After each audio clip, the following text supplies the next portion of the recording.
कुश्ती के मैदान में अच्छे सूरमाओं को धूल चटाने वाली विनेश फोगाट ने अपना नया रास्ता तैयार कर लिया है। वो अब राजनीतिक अखाड़े में दांव पेच खेलते हुए नजर आएंगी। आज उन्होंने कांग्रेस पार्टी का हाथ थाम लिया। उनके साथ बजरंग पुनिया ने भी कांग्रेस ज्वाइन कर ली है। रेसलिंग से संन्यास के बाद विनेश अब राजनीति में अपनी नई पारी की शुरुआत करने जा रही हैं। विनेश ने कांग्रेस पार्टी की सदस्यता ली और वह प्रदेश में आगामी विधानसभा चुनाव में अपनी किस्मत आजमाते हुए दिख सकती हैं। ऐसे में विनेश की कुछ खास उपलब्धियों के बारे में यहाँ पर हम जिक्र करेंगे, जिसको बहुत कम लोगों को उसकी जानकारी है।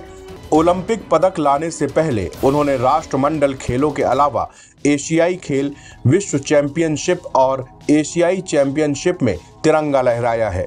25 अगस्त 1994 को हरियाणा के बलाली गांव में विनेश फोगाट का जन्म हुआ था।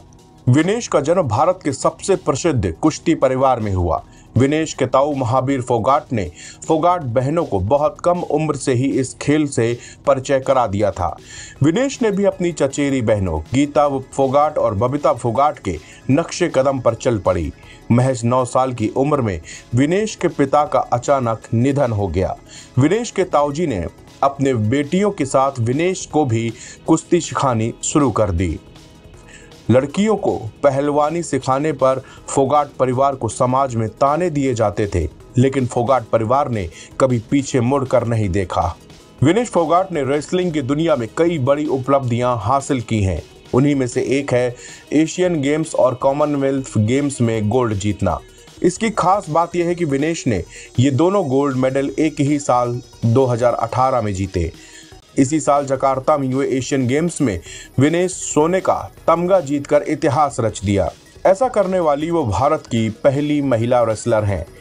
विनेश फोगाट भारत की पहली महिला रेसलर हैं जिन्होंने कॉमनवेल्थ गेम में लगातार 3 गोल्ड मेडल जीतने का कारनामा किया है।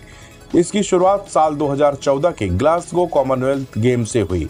इसके बाद 2018 गोल्ड कोस्ट में भी उन्होंने मेडल अपने नाम किया और 2022 बर्मिंघम गेम्स में भी गोल्ड जीतकर उन्होंने हैट्रिक लगा दी। खेल की दुनिया के सबसे प्रतिष्ठित अवार्ड लॉरियस वर्ल्ड स्पोर्ट्स की तरफ से विनेश फोगाट को साल 2019 में नॉमिनेट भी किया गया था। इस अवार्ड के लिए नॉमिनेट होने वाली वह भारत की पहली स्पोर्ट्स पर्सन बनी थी। भारत की महिला रेसलिंग में विनेश का नाम बहुत बड़ा है, लेकिन एक घरेलू प्रतियोगिता में विनेश फोगाट को अपने से 10 साल छोटी पहलवान अंतिम पंघाल के खिलाफ बुरी तरह हार का सामना करना पड़ा। इस मैच में अंतिम ने विनेश को 0-10 से मात दी थी। विनेश फोगाट ने पेरिस ओलंपिक में कमाल का खेल दिखाया। पहले राउंड में विनेश की भिड़ंत जापान की यूई सुसाकी से हुई।